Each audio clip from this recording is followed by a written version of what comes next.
Subscribe Muhammad Amjad Nadwi, Indian Islamic scholar. أعوذ بالله من الشيطان الرجيم. بسم الله الرحمن الرحيم. هو الذي خلق السماوات والأرض في 6 أيام ثم استوى على العرش يعلم ما يلج في الأرض وما يخرج منها وما ينزل من السماء وما يعرج فيها وهو معكم أينما كنتم والله بما تعملون بصير. له ملك السماوات والأرض وإلى الله ترجع الأمور. يولج الليل في النهار ويولج النهار في الليل وهو عليم بذات الصدور. آمنوا بالله ورسوله وأنفقوا مما جعلكم مستخلفين فيه فالذين آمنوا منكم وأنفقوا لهم أجر كبير.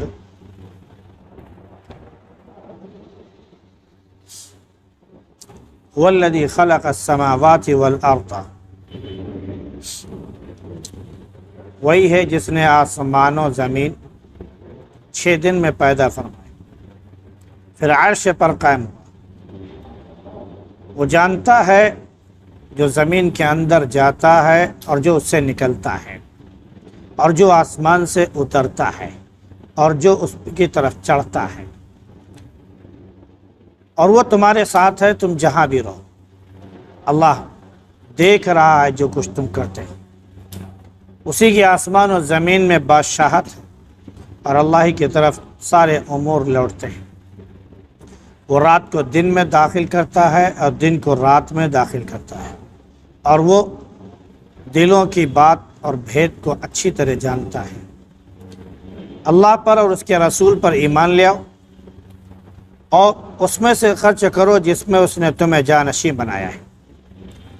تو جو لوگ تم میں سے ایمان لے آئے اور خرچ کیا ان کے لیے بڑا اجر ہے۔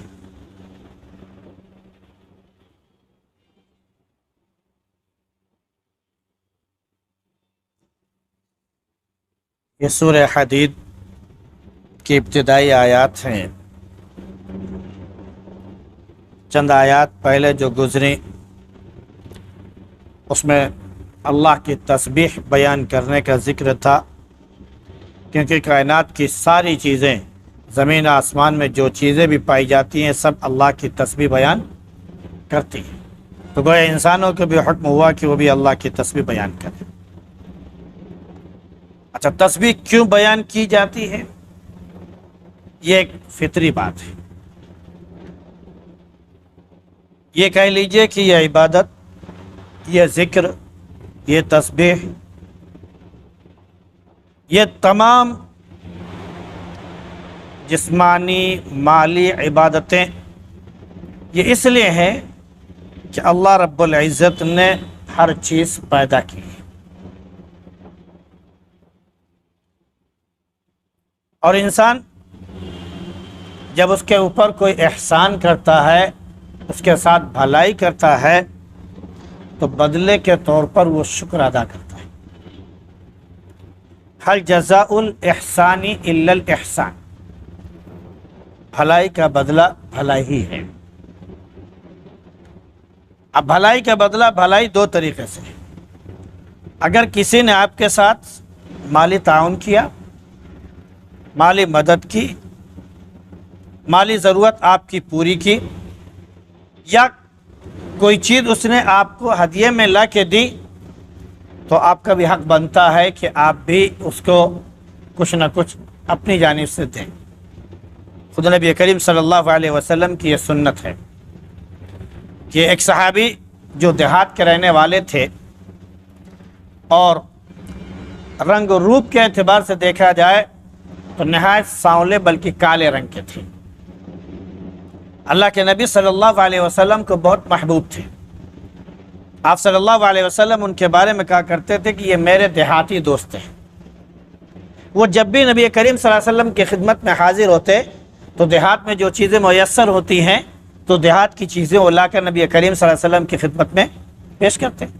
پھر نبی کریم صلی اللہ علیہ وسلم جو شہر میں چیز میسر ہوتی اس میں سے عطا فرماتے. تو یہ گویا کہ اس طرح تبادلہ ہوتا رہتا. بعض صحابہ نے پھر پوچھا کہ اللہ کے نبی صلی اللہ علیہ وسلم، ایک شخص نے دیا، اس کے پاس ہے اور ہمارے پاس نہیں ہے کہ ہم اس کو دے سکے، تو اب ہم کیا کریں؟ تو آپ نے فرمایا کہ آپ جو ہے اس کے اس دین کو، اس کے اس عطا کو اللہ کے سپرد کر دو.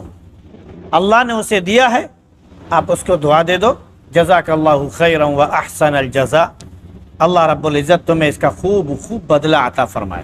یعنی میرے بس میں تو نہیں ہے کہ میں بدلہ دے سکوں، لیکن جس رب نے تمہیں دیا ہے وہ تو اس پر قادر ہے کہ جتنا تم کو دیا اس سے کہیں زیادہ، وہ جتنا چاہے اتنا دے سکتا ہے. تو تمہاری یہ عطا ہم اس کے سپرد کرتے ہیں، اس کا بدلہ وہی تم کو عطا فرمائے. تو اس اعتبار سے تم نے جملے کہہ کر الفاظ میں گویا کہ شکر جو ادا کیا، آپ نے اس کا بدلہ عطا کر دیا. تو جب اللہ رب العزت نے ساری چیزیں پیدا کی، انہی میں سے انسان بھی ہے، انسان کی بھی تخلیق ہوئی. جب انسان کی بھی تخلیق ہوئی اور ہر چیز اس نے پیدا کی ہے اور انسان کو سب سے افضل بنایا، سب سے بہتر بنایا، تو جب سب سے بہتر بنایا تو اس کا بھی حق کیا بنتا ہے کہ یہ بھی اللہ رب العزت کا شکر ادا کرے. اسی طرف یہ اشارہ کیا جا رہا ہے، هو الذی خلق السماوات والارض فی 6 ایام ثم استوى علی العرش. وہی ہے جس نے سارے آسمان اور زمین 6 دن میں پیدا فرمائے، پھر وہ عرش پر قائم ہوا. ہفتے میں 7 دن ہوتے ہیں. قرآن کریم میں یہ ذکر کیا گیا کہ اللہ رب العزت نے 6 دن میں آسمان اور زمین پیدا فرمائی. اب اس کی تشریح میں اگر ہم جاتے ہیں، قرآن کریم کی ایک آیت سے اس بات کا اشارہ ملتا ہے، اس کی وضاحت ہوتی ہے کہ تمام آسمان اور زمین اللہ رب العزت نے صرف 2 دن میں پیدا فرما دیے،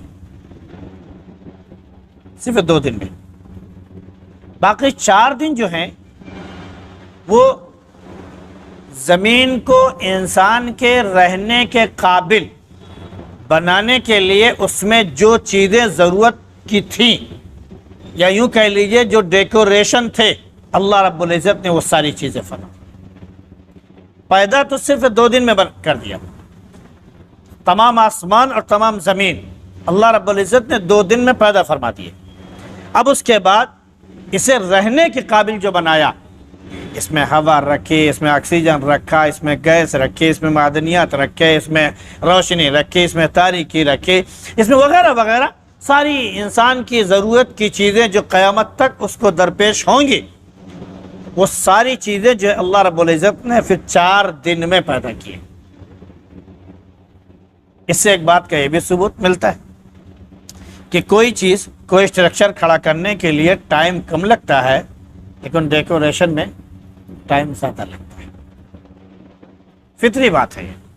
تو گویا کہ فطرت اللہ رب العزت نے جو انسان کے اندر تھی وہ بیان بھی فرما دی کہ میرے بندو، آگے چل کر جب تم بھی کوئی چیز بناؤ گے تو بنانا تو بہت آسان ہے تمہارے لیے، لیکن جب اس کے تم ڈیکوریشن میں آؤ گے، اس کی خوبصورتی، اس کی تزئین کاری میں جب آؤ گے تو اس میں ٹائم لگے گا.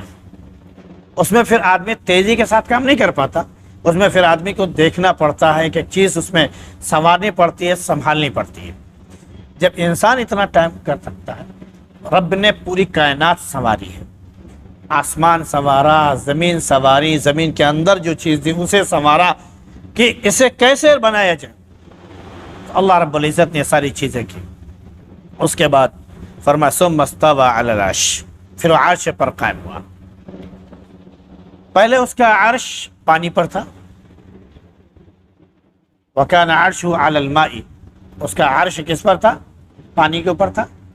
پھر اللہ رب العزت نے زمین آسمان یہ ساری چیزیں پیدا کی، پانی کا حصہ الگ کر دیا، زمین ایک الگ ہو گئی، دونوں کو ایک دوسرے سے مخلوط بھی کر دیا، جوڑ بھی دیا کہ دونوں ایک دوسرے سے قائم ہیں. اور اس کے بعد خود اللہ رب العزت عرش پر مستوی ہوا.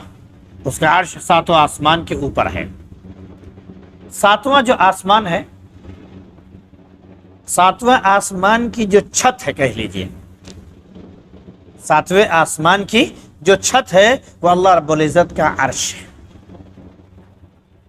جو ساتویں آسمان پر جو جنت کے اعلیٰ درجے پر ہوں گے تو وہ اعلیٰ درجہ گویا کہ ساتویں آسمان کے اس پر ہوگا، گویا کہ اس کی جو چھت ہوگی، اس اعتبار سے اگر کہا جائے کہ وہ عرش کی چھت ہے، عرش کا فرش جو ہے وہ اعلیٰ جنتیوں کا کیا ہے، ان کی چھت ہے وغیرہ وغیرہ، تو ان کو اللہ کا خاص تقرب حاصل ہوگا۔ اب اللہ عرش پر کیسے قائم ہوا، کیسے ہے، اس کے بارے میں کوئی کوریدنا، اس کی تحقیق اور جستجو کرنا بیکار ہے، کیونکہ جب اللہ رب العزت ہر چیز سے پاک اور صاف ہے، مبرہ ہے، اس کا جسم نہیں، ہماری طرح اس کی ساخت نہیں، ہماری طرح آنکھ، ہماری طرح کان، ہماری طرح ہاتھ، ہماری طرح جسم نہیں، تو جسامت سے بالکل جب وہ پاک ہے تو اس کو کرسی پر بیٹھنا اور عرش پر قائم ہونا، اس کو ہم اپنی طرح گردانے، یہ فطرت کے خلاف ہے۔ اللہ جیسے بھی ہے وہ ایک نور ہے، اور تمام آسمان و زمین میں اس کا نور پھیلا ہوا ہے۔ اللہ نور السماوات والارض، تمام آسمان اور زمین کا نور اللہ ہے۔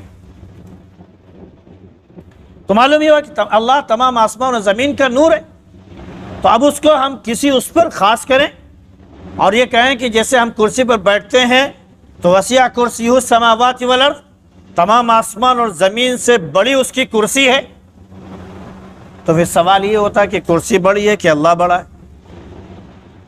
اگر اللہ بڑا ہے تو کرسی پر کیسے آتا ہے؟ کرسی بڑی ہے تو اللہ پھر چھوٹا ہو گیا۔ یہ سب وہ ہے جو شیطان ہمارے ذہنوں میں خیال پیدا کرے گا۔ اس لیے جب یہ بات آ جائے، اللہ کے تعلق سے بات آ جائے، تو بس اللہ کو غائبانہ طور پر ہم سب سے بڑا سمجھ کر اس کے معاملات کو، اس کی چیزوں کو اس پر ہی ہم چھوڑ دیں، بس ایمان رکھے کہ اللہ سب سے بڑا ہے۔ اس کی کیا حکمت ہے پوشیدگی کی، وہ کیسے ہے وہ جانتا ہے، اس کا عرش کیسے ہے وہ جانتا ہے، اس کی کرسی کیسے ہے وہ جانتا ہے، اس کا ہاتھ کیسے ہے وہ جانتا ہے۔ ہمیں اس کا علم نہیں کہ ہم اس کا ہاتھ بنائیں، اس کا چہرہ بنائیں، اس کا پیر بنائیں اور اس کا پورا جسم بنائیں اور کہیں یہ اللہ کی ذات ہے، ہمیں کوئی حق نہیں بنتا ہے۔ اس لیے آیت جو متشابہات میں سے ہیں، جو متشابہ آیات ہیں، یعنی جس کے بارے میں تھوڑا سا شک و شبہ ہونے لگے اللہ کی ذات کے تعلق سے، تو وہاں پر صرف اللہ پر یقین ضروری ہے، اللہ کے معاملات میں اور اس کے بارے میں کوئی سوچ غلط ہے۔ ہاں اللہ کو جاننا ہے، اس کی صفات سے جانیے، اس کی تمام یہ تخلیقات جو ہیں ان سے آپ جانیے، تو اللہ رب العزت کو آپ پہچان جائیں گے اور جان جائیں گے۔ اب اس کے بعد یہ تو اس نے اپنی قدرت بیان فرمائی کہ وہ ساتوں آسمان اور زمین، ساتوں آسمان اور زمین کا مطلب ساتوں زمین، 7 آسمان ہے تو 7 زمین ہے، اور وہ 7 زمینیں کیسے ہیں اللہ ہی بہتر جانتا ہے، ہمیں اور آپ کا اس کا کوئی علم نہیں ہے۔ اب وہ پرت در پرت ہے جیسے کہ آج کے سائنٹسٹ کہتے ہیں، اس طرح ہے، یا یہ کہ یہ زمین جتنی بڑی ہے اسی طرح کی زمین اس کے نیچے، پھر اس کے نیچے، پھر اس کے نیچے، پھر اس کے نیچے، اس طرح 7 زمینیں ہیں، اللہ بہتر جانتا ہے، ہمیں اس کا کوئی علم نہیں ہے، کیونکہ ہم اپنے دائرے سے بھی ابھی آج تک نہیں نکل پائے ہیں، تو دیگر تمام جگہوں پر گھومنا اور اس کی تحقیق میں، جستجو میں پڑھنا اور اس کو یہ کہنا کہ یہ چیز ہے، وہ بے سود ہے۔ یعلم ما یلج فی الارض، وہ جانتا ہے جو زمین کے اندر جاتا ہے، داخل ہوتا ہے، اور جو زمین سے نکلتا ہے۔ زمین میں کیا جاتا ہے؟ زمین کے اندر سارے بیج جاتے ہیں، چاہے جس چیز کا بیج ہو، ہر چیز کا بیج زمین کے اندر جاتا ہے، اور پانی زمین کے اندر جاتا ہے، خزانے زمین کے اندر موجود ہیں، اور اس کے علاوہ دیگر تمام چیزیں ہیں جو زمین کے اندر ہے، وہ اس کو جانتا ہے، اور یہ ساری چیزیں جو زمین کے اندر جاتی ہیں اللہ ان کو جانتا ہے، جو زمین سے نکلتی ہیں چیزیں اللہ ان کو بھی جانتا ہے۔ اناج، غلے زمین سے نکلتے ہیں اللہ جانتا ہے، وہی نکالتا ہے۔ پیڑ پودے زمین سے نکلتے ہیں اللہ جانتا ہے۔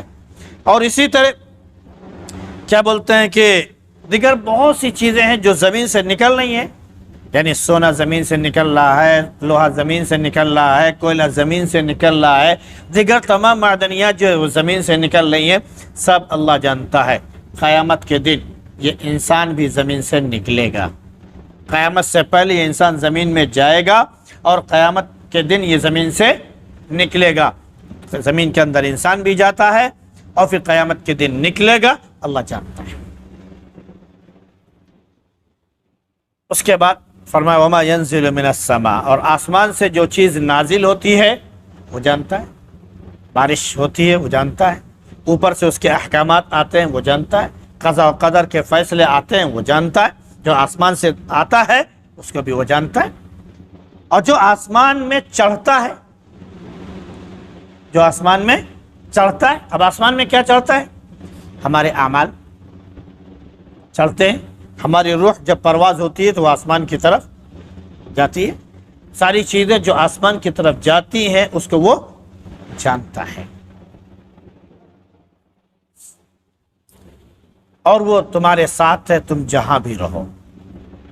یعنی اگر ہم یہ سوچیں کہ کوئی ایسی جگہ ہے جہاں پر رب پروردگار نہ ہو تو کوئی جگہ اس سے خالی نہیں ہے، وہ جانتا ہے سب کچھ اور ہر جگہ وہ تمہارے ساتھ موجود ہے۔ اللہ تمہارے تمام اعمال کو دیکھتا بھی ہے، کیونکہ اسی کے بادشاہت تمام آسمانوں اور زمینوں میں، اور اسی کی طرف سارے معاملات لوٹ کر جاتے ہیں۔ اب وہ رات کو دن میں اور دن کو رات میں داخل کرتا ہے، یہ بھی اس کی طاقت اور اس کی قدرت ہے کہ کبھی دن بڑا کرتا ہے رات چھوٹی کر دیتا ہے، کبھی رات بڑی کرتا ہے دن چھوٹا کر دیتا ہے، اور یہ ساری چیزیں جو ہے ہوتی رہتی ہے اس کے حکم کے مطابق۔ یہ پورے سال یہ سلسلہ چلتا رہتا ہے، دن کا گھٹنا بڑھنا، رات کا گھٹنا بڑھنا، موسم کا آنا اور جانا، یہ ساری چیزیں اسی سے جڑی ہوئی ہے۔ یہ اللہ رب العزت ہی جانتا ہے، اس کے علاوہ کوئی اور نہیں جانتا ہے۔ وہ سورج کو قریب کرتا ہے، سورج کو دور کرتا ہے، زمین کو قریب کرتا ہے، زمین کو دور کرتا ہے، وہ اللہ ہے جو کیسے وہ کرتا ہے، یہ اس کی طاقت اور قدرت ہے۔ تو اس لیے آپ دیکھیے کہ آج کل اب دن جو بڑا تھا اب یہ دن چھوٹا ہونا شروع ہو گیا ہے اور رات بڑھنا شروع ہو گئی ہے۔ سال میں 2 بار ایسا آتا ہے کہ تقریباً دن اور رات یہ دونوں برابر ہو جاتے ہیں، بالکل یکساں، یعنی 12 گھنٹے کی رات اور 12 گھنٹے کا دن۔ ایک تو یہ اگست کا مہینہ جو چل رہا ہے اس میں ہوتا ہے، اور ایک مارچ میں غالباً ہوتا ہے۔ یہ 2 مہینے ایسے ہوتے ہیں جن میں رات اور دن آ کے تقریباً ایک جگہ پر برابر ہو جاتے ہیں، 12 گھنٹے پر آ کے ہو جاتے ہیں۔ تو یہ اللہ کی قدرت ہے۔ جب وہ رات اور دن کے بڑھنے اور ان میں جو اوقات کی تبدیلی ہوتی ہے ان کو وہ جانتا ہے، تو وہ اس بات کو بھی جانتا ہے کہ انسان کے سینوں میں دلوں میں کیا چھپا ہوا ہے۔ لہذا جب وہ ساری چیزیں جانتا ہے، تمہاری تخلیق کے بارے میں جانتا ہے، تمہاری موت کے بارے میں جانتا ہے، تمہاری طاقت اور قوت کے بارے میں جانتا ہے، تمہاری روزی کے بارے میں جانتا ہے، تمہاری تمام جو تم سے معاملات صادر ہوں گے ان تمام چیزوں کو وہ جانتا ہے۔ جب سب کچھ وہ جانتا ہے، اس سے کچھ ڈھکا نہیں، کچھ چھپا نہیں، آمین باللہ و رسولہ، تو پھر اس اللہ پر ایمان لے آؤ، اس کے رسول پر جو اس کو اللہ نے بھیجا اس پر ایمان لے آؤ، اور جو کچھ اللہ نے تم کو دیا ہے اور جس زمین کا تم کو اللہ نے جانشین بنایا ہے، جس خزانے کا، جس دولت کا، جس مال کا اللہ رب العزت نے تم کو جو ہے اپنا جانشین بنایا ہے، اللہ رب العزت اپنے خزانے سے خرچ کرتا ہے اور تمام کائنات کو دیتا ہے، تمام مخلوقات کو دیتا ہے، انسان کو دیتا ہے۔ تو اس رب نے تمہیں جانشین بنایا ہے، تو اس نے حکم دیا ہے کہ دیکھو خزانے کا مالک ہم نے تم کو بنایا، اپنا جانشین، اپنا قائم مقام تم کو ہم نے بنایا، تو اب تم بھی خرچ کرو۔ وَأَنفِقُوا مِمَّا جَعَلَكُمْ مُسْتَخْلَفِينَ فِيهِ، تو تم بھی خرچ کرو جس کا اللہ رب العزت نے تم کو جانشین بنایا اس میں سے۔ تو جو ایمان لے آئے تم میں سے اور خرچ کیا، تو اس کو یہ معلوم ہونا چاہیے کہ اس کے لیے اللہ رب العزت نے بہت بڑا اجر رکھا ہے، بہت بڑا اجر رکھا ہے۔ دنیا میں تو انسان خرچ کرتا ہے اور حکومتیں جو ہے ٹیکس کے ذریعے دیگر بہت سی چیزوں کے ذریعے ان کے اوپر واجب کر دیتی ہیں کہ وہ خرچ کریں، اس کا بدلہ وہ نہیں دیتی، اس کا بدلہ وہ نہیں دیتی ہے۔ ہندوستان میں بڑے بڑے لوگ مالدار جو موجود ہیں، وہ غرفہ پر اور بہت سے سوسائٹیوں پر ویلفیئر کاموں میں وہ خرچ کرتے رہتے ہیں۔ وہ اس لیے خرچ کرتے ہیں تاکہ ان کے اوپر جس بھاری مقدار میں ٹیکس آتا ہے اس سے وہ محفوظ رہ سکے۔ اب اس کا بدلہ حکومت ان کو نہیں دیتی ہے، ہاں تھوڑی سی راحت دے دیتی ہے کہ ہاں ٹیکس جتنا تم جو ہے رفاہی کاموں میں خرچ کرو گے اتنا ٹیکس ہم تمہارا ختم کر دیں گے۔ تو وہ ٹیکس سے بچنے کے لیے وہ پھر دیگر تمام چیزوں میں خرچ کرتے ہیں۔ تو آپ دیگر بڑے بڑے مالداروں کے بارے میں سنیں گے، انہوں نے 1000 کروڑ جو خرچ کر دیا فلاں چیز میں، فلاں انہوں نے اتنا خرچ کیا، انہوں نے اتنا خرچ کیا۔ تو جتنا وہ خرچ کرتے ہیں اتنا گویا کہ ان کے اوپر ٹیکس سے حفاظت ہو جاتی ہے۔ لیکن اللہ نے کیا کہا کہ نہیں، تم جو کچھ بھی خرچ کرو گے، چونکہ ہم نے بنایا ہے، ہر چیز ہم نے بنائی ہے، تو ہم نے کسی کو مالدار بنایا، کسی کو غریب بنایا۔ تو جو غریب بنائے وہ تمہارے بھائی ہیں، ہم نے تمہارا ان کو ضرورت مند بنایا، لہٰذا وہ جب ضرورت لے کر تمہارے پاس آئیں تو تم ان کے اوپر خرچ کرو۔ اور جب تم خرچ کرو گے تو یاد رکھنا، مرنے کے بعد جب تم ہمارے پاس آؤ گے، ہمارے دربار میں پہنچو گے، تو اجر عظیم سے ہم تم کو نوازیں گے، اجر عظیم سے ہم تم کو نوازیں گے۔ یہ اللہ رب العزت کا وعدہ ہے۔ یہ انہی میں سے کہ جو نیک عمل کریں، ذکر کریں اور ساتھ میں اللہ کی راہ میں خرچ کریں، اللہ رب العزت ان کو اعلیٰ مقام عطا فرمائے گا۔ اللہ رب العزت ہم سب کو انہی نیک لوگوں میں شامل فرما دے۔ سبحان اللہ بحمدہ، سبحانک اللہم وبحمدک، ونشہد ان لا الہ الا انت، نستغفرک ونتوب۔